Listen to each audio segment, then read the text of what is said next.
76వ గణతంత్ర దినోత్సవం సందర్భంగా ఉమ్మడి పశ్చిమ గోదావరి జిల్లా ఇన్ఛార్జి ప్రధాన న్యాయమూర్తి మరియు 8వ అదనపు జిల్లా జడ్జి ఎం సునీల్ కుమార్ జిల్లా కోర్టు ప్రాంగణం నందు త్రివర్ణ పతాకాన్ని ఆవిష్కరించారు.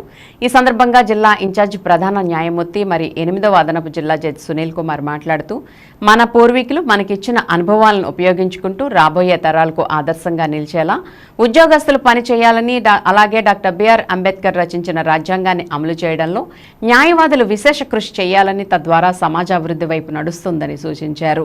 ప్రతి వ్యక్తి సొంత లాభాన్ని కొంత త్యాగం చేసి సమాజాభివృద్ధికి పాటుపడాలని కోరారు. కార్యక్రమంలో 2వ అదనపు జిల్లా జడ్జి పి మంగకుమారి, 5వ అదనపు జిల్లా judge Rajeshwari, POCSO special court judge yes Uma Sunanda, ఇతర న్యాయమూర్తులు, బార్ అసోసియేషన్ ప్రెసిడెంట్ మరియు ఏపీపీ కోనే సీతారామారావు, ప్రభుత్వ న్యాయవాది బీజే రెడ్డి, ఇతర న్యాయవాదులు, కోర్టు సిబ్బంది తదితరులు పాల్గొన్నారు.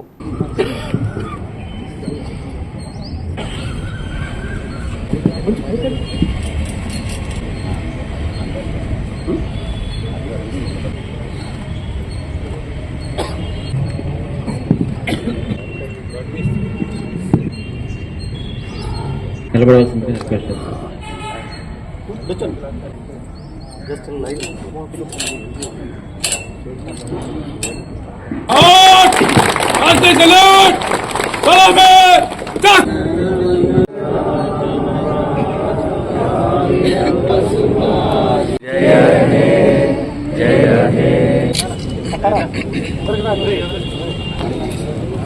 ఒకసారి మన చరిత్రకి వెళ్ళినప్పుడు స్వతంత్ర సమరం సాగించిన వాళ్ళలో కానీ, లేదా కాన్స్టిట్యూషన్ ప్రిపేర్ చేసినటువంటి వారిలో కానీ అందరూ కూడా న్యాయవాదులే.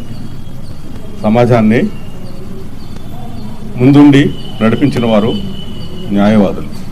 ఈరోజు మనం ఇన్ని సంవత్సరాల తర్వాత కూడా గాంధీ గారిని గురించి కానీ, లేదా అంబేద్కర్ గారిని గురించి కానీ, లేదా పాత వాళ్ళని గురించే మనం మాట్లాడుకుంటున్నాం. జ్యుడిషియల్ డిపార్ట్మెంట్ అంటే only it is not the officers and staff, it includes advocates. So మంచి మనుషులుగా ఉంటే మంచి వ్యవస్థల్ని తయారు చేయగలుగుతాం. మనము ముందు తరాల వారు మంచిగా మనం స్వేచ్ఛా స్వాతంత్రాలని మనం అనుభవించాలంటే మన తర్వాత వచ్చేవాళ్ళు వాటిని నేర్చుకుని ఉండాలి. అవి లేనప్పుడు మనం ఇప్పుడు స్ట్రాంగ్గా ఉండి ఇదవచ్చు, మళ్ళీ ముసలి అయిపోయిన తర్వాత వాళ్ళ చేతుల్లో మనం ఉంటాం. కాబట్టి మన యంగర్ జనరేషన్స్ని మంచి విలువలు నేర్పించాల్సినటువంటి వాళ్ళం మనం నడుచుకుంటూ ఉంటే మనం చూసి వాళ్ళు ఫాలో అవుతారు. కాబట్టి అందరూ కూడా మనలో ఉన్నటువంటి మంచి విలువలు పెంచుకోవడానికి ప్రయత్నిద్దాం. ఇంతటితో ఈ అవకాశం ఇచ్చినందుకు మీకు అందరికీ ధన్యవాదాలు. Thank you.